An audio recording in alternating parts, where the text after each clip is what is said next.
வணக்கம். இது ஏன் என்ற கேள்வி. நான் ஷபீர் அகமது. 2024 தேர்தலுக்கான 3 கட்ட வாக்குப்பதிவு நிறைவடைந்திருக்கிறது. 4ஆம் கட்ட வாக்குப்பதிவு முதல் அந்த 7ஆம் கட்ட வாக்குப்பதிவு தான் எலெக்ஷனை தீர்மானிக்கக்கூடிய வாக்குப்பதிவாக அமைய இருக்கிறது.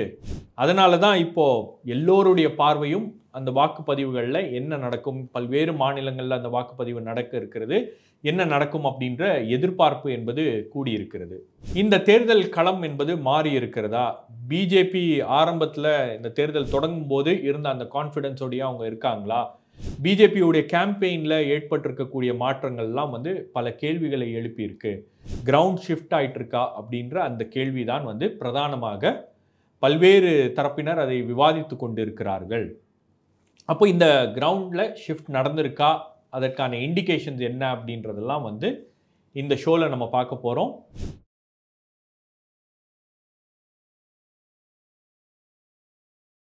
இந்த விஷயத்தை பற்றி பேசுகிறதுக்கு முன்னாடி உங்களுடைய கவனத்துக்கு ஒரு விஷயத்தை நான் கொண்டு வரேன். இந்த வீடியோவை நீங்கள் ஸ்டார்ட் பண்ணும்போது எந்த விளம்பரமும் இருந்திருக்காது. காரணம் என்னென்னா, நாங்கள் மானிட்டைசேஷனை சுவிட்ச் ஆஃப் பண்ணிட்டோம்.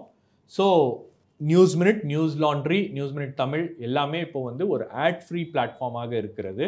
எந்த விதமான விளம்பரமும் உங்களுக்கு இதில் இருக்காது.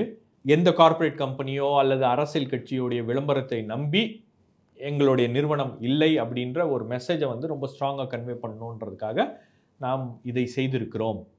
ஸோ எப்படி இந்த ஆர்கனைசேஷன் நீங்கள் நடத்துகிறீங்க அப்படின்னா, அதற்கு உங்களுடைய ஆதரவு என்பது தான் ஒரு மிக முக்கியமான விஷயமாக இருக்கிறது. ஆகவே இந்த பணி தொடர வேண்டும் என்று நீங்கள் நினைத்தால் இந்த QR கோட் மூலமாக உங்களுடைய ஆதரவை எங்களுக்கு தெரிவிக்கலாம். ஸோ அந்த நம்பிக்கையோடு நாம் இந்த நிகழ்ச்சிக்குள்ளே போவோம். ஸோ ஒரு 10 பாயிண்ட்ஸில் இதை கவர் பண்ணலாம் அப்படின்னு நான் பார்க்குறேன். பாயிண்ட் நம்பர் 1, இந்த கிரவுண்ட் மாறுகிறது அல்லது பாஜக நினைக்கக்கூடிய அளவில் அவங்களுக்கு இந்த களம் அமையவில்லை அப்படின்றதுக்கு ஒரு மிகவும் முக்கியமான இண்டிகேஷன் என்ன அப்படின்னு நீங்கள் பார்த்தீங்கன்னா, பிரதமர் நரேந்திர மோடியுடைய ஸ்பீச்சஸ். நீங்கள் இந்த எலெக்ஷன் ஆரம்பிக்கும் போது விஸ்வகுரு, விக்சித் பாரத், விகாஸ், டெவலப்மெண்ட், வளர்ச்சி, வளர்ச்சியின் நாயகன், மோடிக்கு கேரண்டி அப்படின்னு பேசின பிரதமர் நரேந்திர மோடி அந்த ஃபர்ஸ்ட் ஃபேஸ் ஆஃப் எலெக்ஷன் நடந்து முடிஞ்ச உடனே முற்றிலுமாக அவருடைய கேம்பெயினை ஒரு கம்யூனல் கேம்பெயினாக மாற்றிட்டார். இந்தியாவில் இருக்கக்கூடிய முஸ்லீம்கள்லாம் வந்தேரிகள் அப்படின்ற அளவுக்குலாம் கம்யூனலாக அந்த கேம்பெயினை கொண்டு போனதுக்கான காரணம் என்னென்னா, அந்த ஃபர்ஸ்ட் ஃபேஸ்லேயே பிஜேபி எதிர்பார்த்த அளவுக்கு அவங்களுடைய பெர்ஃபார்மன்ஸ் இல்லை. ரெண்டாவது, அந்த ஓட் ஷேர்லேயும் பெரிய அளவுக்கு இன்க்ரீஸ் இல்லை அப்படின்றது அவங்களுக்கு தெரிஞ்சது. அப்படின்ற காரணத்தினால தான் அந்த கேம்பெயின் அப்படின்றது முற்றிலுமாக அந்த ஹிந்து முஸ்லீம் ஃபேக்டரை வச்சே நாம் அந்த எமோஷன்ஸோடு தான் இந்த தேர்தலை சந்திக்க வேண்டும் அப்படின்ற அந்த தீர்மானத்துக்கு அவங்க போயிட்டாங்க அப்படின்றதுக்கான மிகவும் உறுதியான ஒரு இண்டிகேஷன் பிரைம் மினிஸ்டர் நரேந்திர மோடியோடைய ஸ்பீச்சஸ். அதன் மூலமாக அவங்களுக்கு இருக்கக்கூடிய அந்த கோர் ஹிந்து ஓட் பேங்க் இருக்கு இல்லையா, அதை கன்சாலிடேட் பண்ண வேண்டிய ஒரு கட்டாயம் என்பது ஏற்பட்டிருக்கு அப்படின்றது வெளிப்படையாக தெரிகிறது.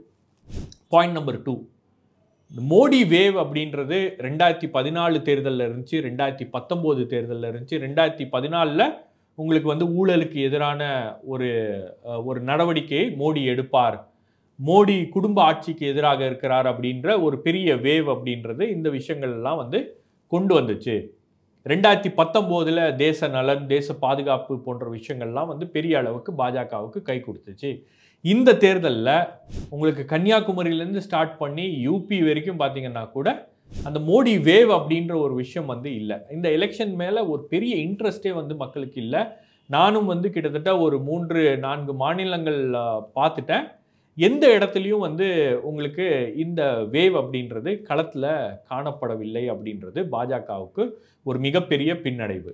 ஏன்னா ஒரு மொமெண்டமை எலெக்ஷன் டைமில் அப்படி கிரியேட் பண்ணும்போது அந்த மொமெண்டம் தான் உங்களுக்கு மீண்டும் ஆட்சிக்கு வருவதற்கும் உங்களுக்கு கிடைக்க வேண்டிய அந்த வாக்குகளை கொண்டு சேர்ப்பதற்கும் ஒரு மிக முக்கியமான காரணியாக அமையும். இப்போ அந்த மொமெண்டமே அவங்களால கிரியேட் பண்ண முடியல அப்படின்றதுனால தான் இப்போ பேக் டு அவங்களுடைய யூஷுவல் பாலிடிக்ஸ், அதாவது ஹிந்து முஸ்லிம் மந்திர் மஸ்ஜித் அப்படின்ற அந்த அரசியலை நோக்கி பாஜக ரொம்ப அவசரமாகவும் ரொம்ப டெஸ்பரேட்டாகவும் அந்த முயற்சிகள் எடுப்பதற்கான காரணம் அந்த மொமெண்டமாக அவங்களால கிரியேட் பண்ண முடியல அப்படின்றது ஒரு மிக முக்கியமான விஷயமாக இருக்கிறது. மூன்றாவது வந்து உங்களுக்கு பாஜகவுடைய கேம்பெயின் பார்த்தீங்கன்னா ஒரு சென்ட்ரல் தீம் கிடையாது. அந்த கேம்பெயினுக்கு வந்து பாஜக தலைவர்கள் பேசினாலும் சரி, பாஜக தொண்டர்கள் மத்தியிலும் சரி, ஒரு தீம் வச்சிருப்பாங்க. 2014 ஏற்கனவே சொன்னது மாதிரி குடும்ப ஆட்சி, ஊழல், ஊழலுக்கு எதிரான ஒரு நடவடிக்கை, கருப்பு பணத்தை நாங்கள் மீட்டு கொண்டு வரோம் அப்படின்ற பல்வேறு விஷயங்களை வந்து அவங்க பேசிட்டு இருந்தாங்க.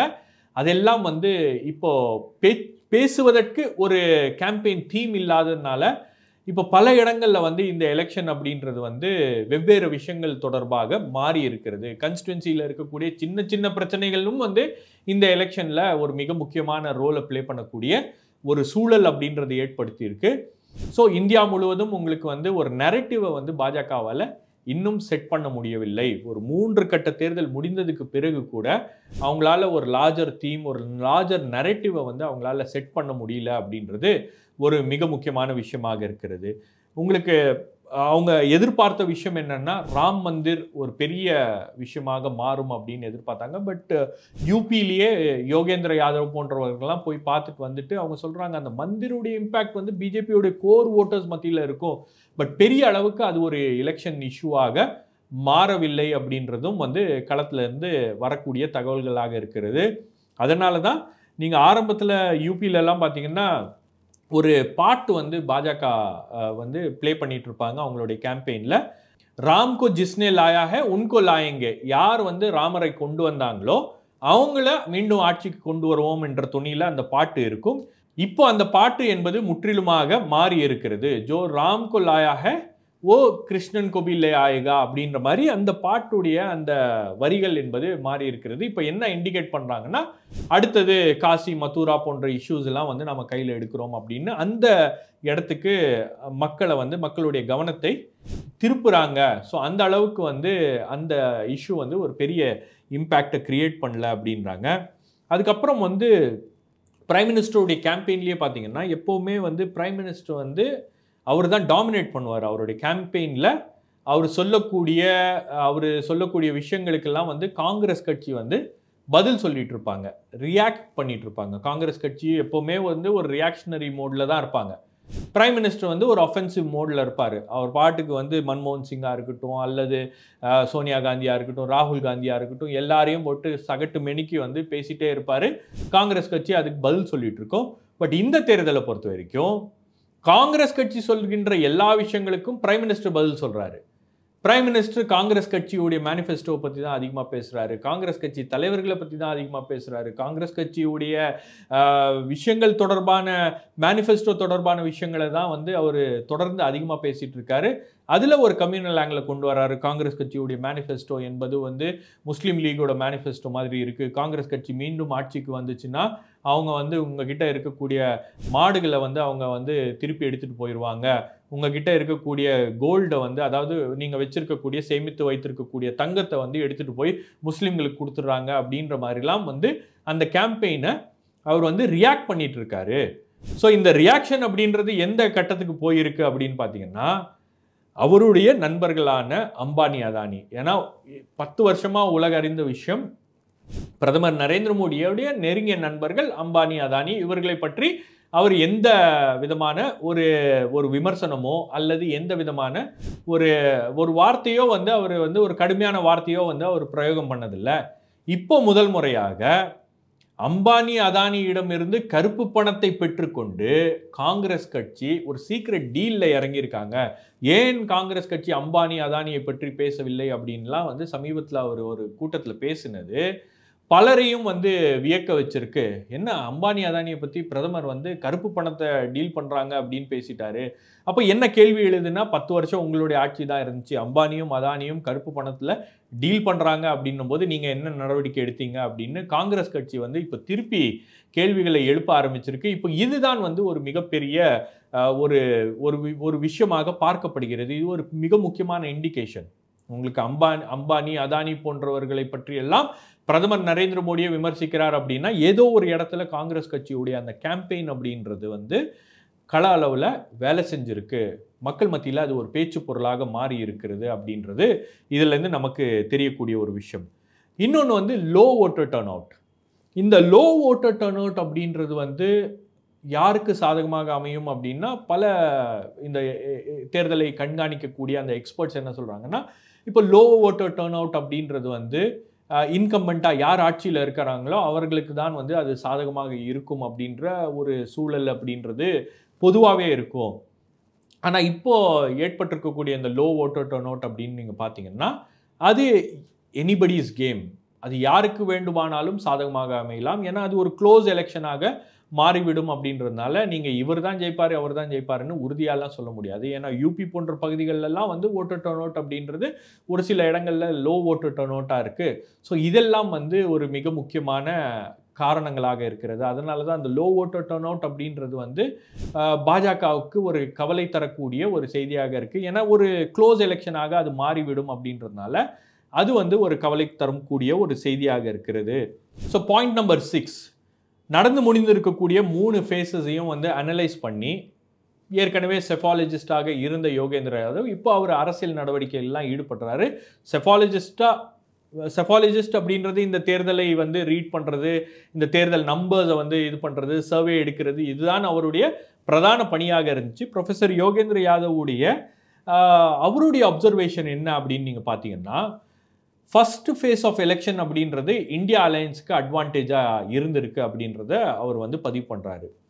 செகண்ட் அண்ட் தேர்ட் ஃபேஸ் எலெக்ஷனில் கிட்டத்தட்ட பாஜக வந்து ஒரு 40 தொகுதிகளில் அவங்க வந்து 40 தொகுதிகள் மைனஸ் ஆகிருக்கும் பாஜகவுக்கு அப்படின்றது அவருடைய கணிப்பாக இருக்கிறது. ரொம்ப அவர் பேசும்போது என்ன சொல்கிறாருன்னா, ரொம்ப ஒரு கன்சர்வேட்டிவ் எஸ்டிமேட் இந்தந்த பகுதிகளில். இப்போ கர்நாடகா உதாரணத்துக்கு எடுத்துக்கோங்க. கர்நாடகாவில் வந்து பாஜகவுக்கு கடந்த முறை 25 சீட்ஸை ஜெயிச்சாங்க. இந்த முறை அவங்களால 25 சீட்ஸ் ஜெயிக்க முடியாது.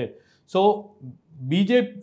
காங்கிரஸ் வந்து ஒரு 15 இடங்களை பிடிக்கும், மீதி இடங்கள் தான் வந்து பாஜகவுக்கு கிடைக்கும் அப்படின்னும் போது, ஸோ அங்கெல்லாம் வந்து அந்த கணக்குகளை எல்லாம் வைத்து அவர் சொல்லக்கூடிய விஷயம் என்னன்னா, ஒரு 40 சீட்ஸ் வந்து பாஜகவுக்கு குறைகிறது அப்படின்ற ஒரு கணக்கை வந்து அவர் வைக்கிறார். அதுக்கப்புறம் நான் ரொம்ப முக்கியமாக பார்க்குற விஷயம் என்னன்னா, பாயிண்ட் நம்பர் 7, இந்த தேர்தல் ஆரம்பிக்கும் போது பிரதமர் நரேந்திர மோடி முன்வைத்த ஒரு கோஷம், அப்கி பார் 400 பார், இந்த முறை 400 தொகுதிகளை தாண்ட வேண்டும் அப்படின்ற அந்த கோஷம். பாஜக மட்டுமே 370 தொகுதிகளில் அவங்க வந்து வெற்றி பெற வேண்டும் அப்படின்ற அந்த கோஷம் என்பது பெரிய அளவுக்கு அது வந்து கவுண்டர் ப்ரொடக்டிவாக மாறி இருக்கிறதா அப்படின்ற ஒரு கேள்வி என்பது இருக்கிறது. ஏன்னா இப்போ அந்த கோஷத்தை யாரும் பேசவில்லை. பாஜக தலைவர்களே அதை பற்றி பேச மாட்டேன்றாங்க. அப்போ ஏதோ ஒரு இடத்துல இந்த கோஷம் என்பது கவுண்டர் ப்ரொடக்டிவாக மாறி இருக்கு, அவர்களுக்கு எதிராகவே அது திரும்பி இருக்கிறதா அப்படின்ற ஒரு மிகப்பெரிய கேள்வி இருக்கு. ஏன்னா இந்த முறையும் இவங்க வந்து 370 தொகுதிகளோட வந்துட்டாங்கன்னா, இந்த முறையும் வந்து 400 தொகுதிகளோட என்டிஏ வந்துருச்சுன்னா, அது ஒரு மிகப்பெரிய விஷயமாக மாறிவிடும். இந்த நாட்டில் அவங்க நினைச்ச எல்லா விஷயங்களையும் அவங்களால வந்து ஈஸியாக பண்ணிட முடியும் அப்படின்னும் போது, அது ஒரு கவுண்டர் கேம்பெயினுக்கு வழிவகுத்து விட்டது. காங்கிரஸ் சரியா அதை பிடிச்சிக்கிட்டு என்ன பண்ணாங்கன்னா, மீண்டும் பாஜக அசுர பலத்தோட வந்தாங்கன்னா அவங்க இந்த நாட்டுடைய அரசியலமைப்பு சட்டத்தை மாற்றி விடுவார்கள், நாட்டில் ரிசர்வேஷன்ஸ் எடுத்துருவாங்க, அதுக்கப்புறம் ஓபிசி ரிசர்வேஷன்ஸ் இருக்காது அப்படின்ற அந்த பிரச்சாரத்தை அவர்கள் வந்து வேகமாக முன்னெடுத்தார்கள், கீழே வரைக்கும் கொண்டு போனாங்க.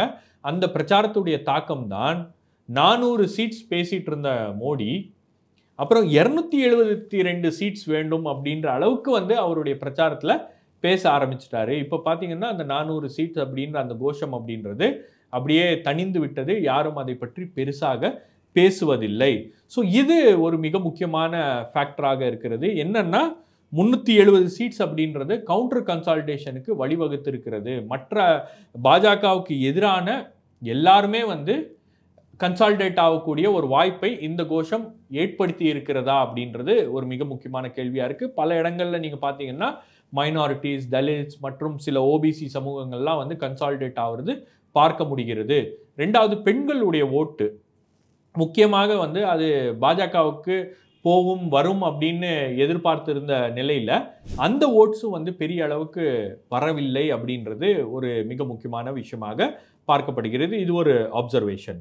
ஸோ அடுத்த பாயிண்ட் வந்து இந்த தேர்தல் என்பது ஒரு 4-5 மாநிலங்களில் தான் வந்து தீர்மானிக்கப்படுகிறது. அந்த மாநிலத்திலிருந்து வரக்கூடிய சீட்ஸ் தான் வந்து ஒரு மிக முக்கியமான ஃபேக்டராக அமையும். யார் மத்தியில் ஆட்சி அமைப்பது, ஒன்றிய அரசாங்கத்தில் யார் ஆட்சி அமைப்பது அப்படின்ற அந்த விஷயத்தை வந்து உறுதி செய்யக்கூடிய அந்த சீட்ஸ் அப்படின்னு பார்த்தீங்கன்னா உங்களுக்கு வந்து யூபி, மகாராஷ்டிரா, ராஜஸ்தான், வெஸ்ட் பெங்கால் போன்ற மாநிலங்கள்லாம் வந்து ஒரு மிக முக்கியமான காரணிகளாக அமைந்திருக்கிறது அப்படின்னும் போது உங்களுக்கு யூபியில் இந்த தேர்தல் ஆரம்பிக்கும் போது எல்லா ஒப்பீனியன் போல்ஸும் சொன்னது என்னன்னா பாஜக 70 சீட்ஸ் ஜெயிக்கும், 75 சீட்ஸ் ஜெயிக்கும் அப்படின்ற அளவுக்குலாம் வந்து அவங்க பெரிய அளவுக்கு பேசிட்டு இருந்தாங்க.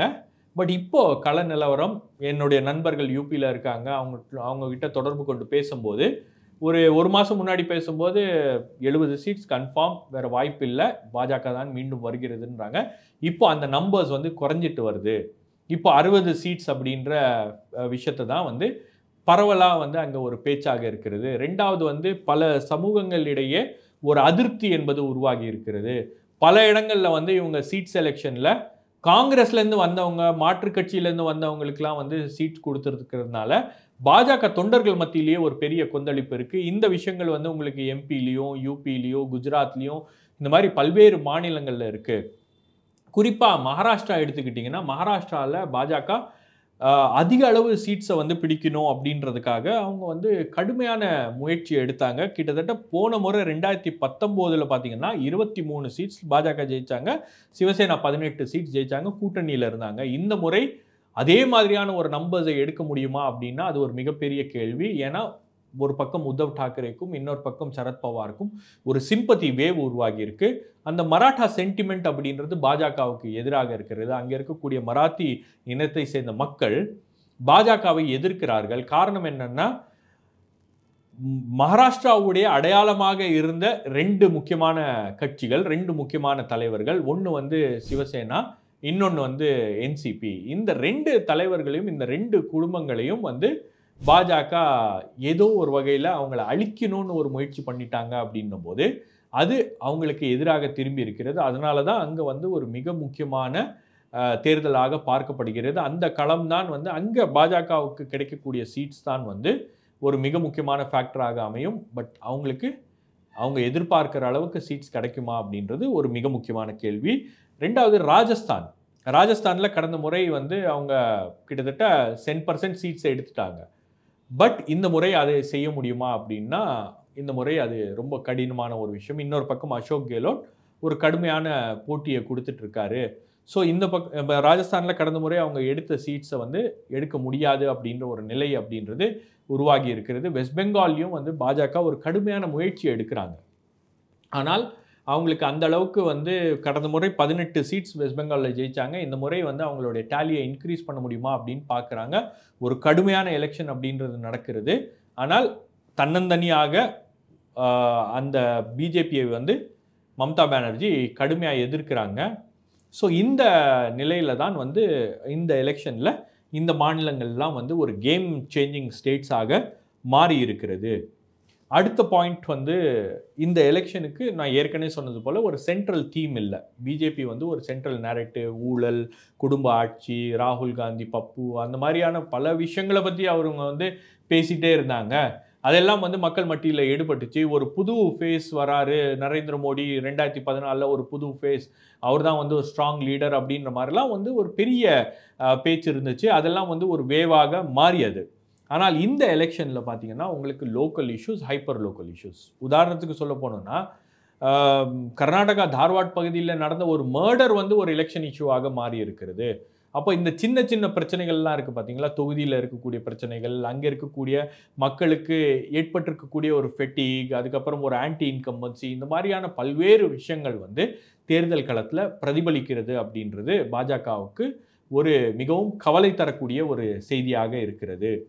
10th பாயிண்ட், ராகுல் காந்தியோடைய இமேஜ் 2014 நீங்கள் பார்த்தீங்கன்னா ராகுல் காந்தி, மோடி அப்படின்னும் போது ஒரு ராகுல் காந்தி, பப்பு அப்படின்ற ஒரு பிரச்சாரம் தான் வந்து மேலோங்கி இருந்தது. இப்போ அந்த பிரச்சாரம் என்பது களத்தில் எங்கேயும் பார்க்க முடியல. ராகுல் காந்தியை மக்கள் அந்த மாதிரி ஒரு விமர்சனத்தை மக்கள் செய்வதில்லை. ராகுல் காந்தியை எதிர்க்கிறவங்க பாஜகவுடைய கோர் ஓட்டர்ஸ் அவங்கள எதிர்க்கிறாங்க. பட் பொதுவாக மக்கள் மத்தியில் அந்த மாதிரியான ஒரு பார்வை என்பது இல்லை. ரெண்டாவது உங்களுக்கு வந்து பிரியங்கா காந்தி அவங்களுடைய பிரச்சாரம்லாம் வந்து யூபி பகுதிகளெல்லாம் வந்து பெரிய அளவுக்கு மக்கள் மத்தியில் போய் ரீச் ஆகுது. நரேந்திர மோடி ஒரு விஷயத்தை சொன்னார்னா பிரியங்கா காந்தி அதை கொடுக்குற ரியாக்ஷன் அப்படின்றது பெரிய அளவுக்கு மக்கள் மத்தியில் பார்க்கப்படுகிறது, கவனிக்கிறாங்க. ஸோ மோடி ஒரு விஷயத்தை பேசினார்னா அவங்களும் ரியாக்ட் பண்ணுறாங்க அப்படின்றது அங்கே வந்து கவனிக்கப்பட வேண்டிய ஒரு விஷயமாக மாறி இருக்கிறது. ஸோ இந்த தேர்தலை பொறுத்த வரைக்கும் உங்களுக்கு காங்கிரஸ் கட்சி ஒரு சில மாநிலங்களில் ஃபைட் பண்ணுறாங்க. உதாரணத்துக்கு கர்நாடகாவில் அவங்களுக்கு லீடர்ஸ் இருக்காங்க, அவங்களுக்கு அமைப்பு இருக்குது, அவங்களுக்கு ஆதரவு இருக்குது, ஆதரவு தளம் என்பது இருக்குது, அங்கே ஃபைட் பண்ணுறாங்க. தெலுங்கானாவில் அவங்களுடைய ஆட்சி இருக்கிறது, தெலுங்கானாவில் அவங்களுக்கு லீடர்ஸ் இருக்காங்க, ஒரு அமைப்பு இருக்கிறது, அங்கே வந்து பாஜகவுக்கு எதிராக ஃபைட் பண்ணுறாங்க. பட்டு மற்ற பகுதிகளெல்லாம் பார்த்தீங்கன்னா உங்களுக்கு காங்கிரஸ் கட்சி தான் வந்து இருக்கிறதுலே ஒரு வீக் லிங்க் அப்படின்னா காங்கிரஸ் கட்சி தான். அவங்க வந்து அலையன்ஸ் பார்ட்னர்ஸுடைய ஆதரவோடு தான் இருக்காங்க. உதாரணத்துக்கு தமிழ்நாட்டில் எடுத்துக்கோங்க, திமுக இல்லைன்னா காங்கிரஸால் வந்து ஒரு 8 சீட்டோ 9 சீட்ஸோ எல்லாம் ஜெயிக்க வாய்ப்பு இல்லை. ஸோ அலையன்ஸ் பார்ட்னர்ஸுடைய பலத்தில் தான் காங்கிரஸ் கட்சி அப்படின்றது கொஞ்சம் ஓரளவுக்கு வந்து பல இடங்களில் வந்து அவங்க வந்து தேர்தல் நடவடிக்கையில் ஈடுபடுறாங்க. குறிப்பாக யூபியில் அகிலேஷ் யாதவ் உடைய கட்சி எஸ்பி அண்ட் காங்கிரஸ் வந்து கூட்டணியில் இருக்குது. காங்கிரஸ் வந்து ஒரு எக்ஸ்ட்ரா லக்கேஜ் தான் எஸ்பியை பொறுத்த வரைக்கும். ஆனால் இந்த தேர்தலில் உங்களுக்கு வந்து மைனாரிட்டிஸ், தலித் கன்சாலிடேஷன் கொஞ்சம் காங்கிரஸ் பக்கம் போகுது அப்படின்றதுனால காங்கிரஸ் கட்சி யூபியில் ஒரு மிக முக்கியமான ஃபேக்டராக மாறி இருக்கிறது. அகிலேஷ் யாதவுக்கு காங்கிரஸ் கட்சி கூட இருக்கிறது ஒரு மிகப்பெரிய ஒரு ஒரு என்ன சொல்கிறது, ஒரு ஸ்ட்ரென்த்தாக இருக்குது அப்படின்னு சொல்லலாம். ஸோ அந்த அளவுக்கு வந்து இந்த டைனமிக்ஸ்லாம் கொஞ்சம் கொஞ்சமாக மாறி இருக்கிறது. பட் காங்கிரஸ் கட்சியை பொறுத்த வரைக்கும் என்ன பிரச்சனை அப்படின்னு பார்த்தீங்கன்னா, காங்கிரஸ் கட்சியில் இருக்கக்கூடிய முக்கிய தலைவர்கள்லாம் வந்து பாஜகவுக்கு போயிட்டாங்க. காங்கிரஸ் கட்சியுடைய கிரவுண்ட் லெவல் ஒர்க்கர்ஸ் எல்லாம் வந்து பாஜக பல இடங்களில் அந்த அமைப்பை வந்து சிதைப்பதற்கான அத்தனை வேலைகளையும் எடுத்துட்டாங்க. அதுக்கப்புறம் உங்களுக்கு காங்கிரஸ் கட்சியுடைய மனநிலையே வந்து இந்த தேர்தலில் நாம் ஜெயிக்க போகிறது இல்லை அப்படின்ற ஒரு மனநிலையில் தான் அவங்க இருக்காங்க. அந்த மனநிலையில் தான் இந்த தேர்தல் வேலையை அவங்க தொடங்கினாங்க. பட் இப்போ கொஞ்சம் கொஞ்சமாக அந்த களம் மாறுகிறது அப்படின்னும்போது கொஞ்சம் ஒரு உற்சாகம் என்பது வருகிறது. இன்னும் கொஞ்சம் முயற்சி பண்ணாங்கன்னா அவங்களால வந்து மேலும் பல இடங்களில் ஜெயிப்பதற்கான ஒரு வாய்ப்போ அல்லது வெற்றியை நோக்கி அவங்களால வந்து கொஞ்சம் ஒரு டஃப் எலெக்ஷனாக கூட அதை மாற்ற முடியும். அதெல்லாம் வந்து காங்கிரஸ் கட்சி செய்யுமா அப்படின்றது ஒரு மிகப்பெரிய சேலஞ்சாக இருக்கிறது.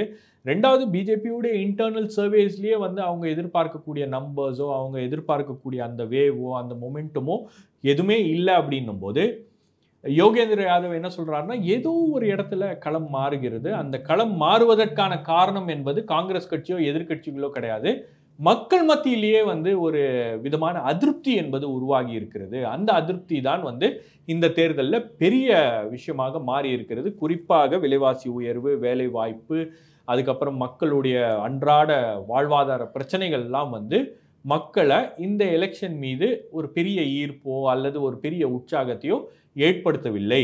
இந்த எலெக்ஷன்னால வந்து நம்மளுடைய வாழ்க்கையில் என்ன மாறிட போகுது அப்படின்ற மாதிரி ஒரு கவலையை தான் வந்து கொடுத்திருக்கிறது. ஆகவே இந்த விஷயங்கள் தான் வந்து எதிர்க்கட்சிகளுக்கு ஒரு வாய்ப்பாக அமைகிறது. அதனால தான் ராகுல் காந்தியுடைய அந்த பேச்சுக்கள்லாம் பார்த்தீங்கன்னா உங்களுக்கு எல்லா இடங்கள்லையும் வந்து வேலைவாய்ப்பு, விலைவாசி உயர்வு போன்ற விஷயங்களை எல்லாம் வந்து தொடர்ந்து அவங்க பேசிகிட்டு இருக்காங்க.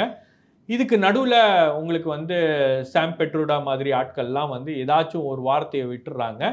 அது பாஜக ஒரு பெரிய பிரச்சனையாக மாற்ற வேண்டும், அதை ஒரு பெரிய கேம்பெயினாக கொண்டு போகணும் அப்படின்ற அவங்க முயற்சியெல்லாம் பண்ணுறாங்க. அதுக்கப்புறம் அதை வந்து கொண்டு போய் சமூக வலைதளங்கள்லாம் ஒரு பெரிய கேம்பெயினாக கொண்டு போகிறாங்க. பட் அது களத்தில் எந்த அளவுக்கு எதிரொலிக்குது அப்படின்றத நம்ம பொறுத்திருந்தான் பார்க்கணும். பட் காங்கிரஸ் கட்சி ஒரு கூடுதல் முயற்சியோட அவங்க வந்து இந்த தேர்தல் களத்தில் இன்னும் இந்த 4 ஃபேஸஸில் கடுமையான ஒரு போட்டியை கொடுத்தாங்கன்னா ஓரளவுக்கு அந்த பாஜக ஜெயிக்கக்கூடிய அந்த சீட்ஸில் ஒரு கடுமையான போட்டியை கொடுத்து அந்த அந்த மார்ஜினையோ அல்லது அந்த நம்பர்ஸையோ வந்து கீழே கொண்டு வந்துட்டாங்கன்னா அதுவே வந்து எதிர்க்கட்சிகளுக்கு ஒரு மிகப்பெரிய வெற்றியாக அமையும். ஏன்னா உங்களுக்கு இந்த எலெக்ஷனை சம பண்ணும் அப்படின்னா 370 சீட்ஸோட இருக்கக்கூடிய மோடி என்ன வேணால் பண்ணுவார் அப்படின்ற மாதிரி ஒரு விஷயம் இருக்கிறது. ஆனால் அதே 240 சீட்ஸோட மோடி மீண்டும் வந்து பாஜக ஆட்சிக்கு வந்தாலோ அல்லது உங்களுக்கு வந்து கூட்டணி கட்சியோட சேர்ந்து மீண்டும் வந்து ஒரு என்டிஏ அரசாங்கம் வந்தாலோ மோடி நினைக்கக்கூடிய எல்லா விஷயத்தையும் அவர்களால் ரொம்ப ஈஸியாக செயல்படுத்த முடியாது அப்படின்ற ஒரு சூழல் தான் இருக்கிறது.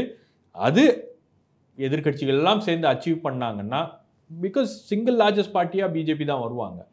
ஸோ அந்த விஷயத்தை வந்து எதிர்கட்சிகள் எல்லாம் சேர்ந்து தடுத்து நிறுத்தினாங்கன்னா அதுவே ஒரு பெரிய வெற்றியாக அமையும் அப்படின்னு தான் நான் பார்க்குறேன். வேறொரு நிகழ்ச்சியில் உங்களை சந்திக்கிறேன். நன்றி, வணக்கம்.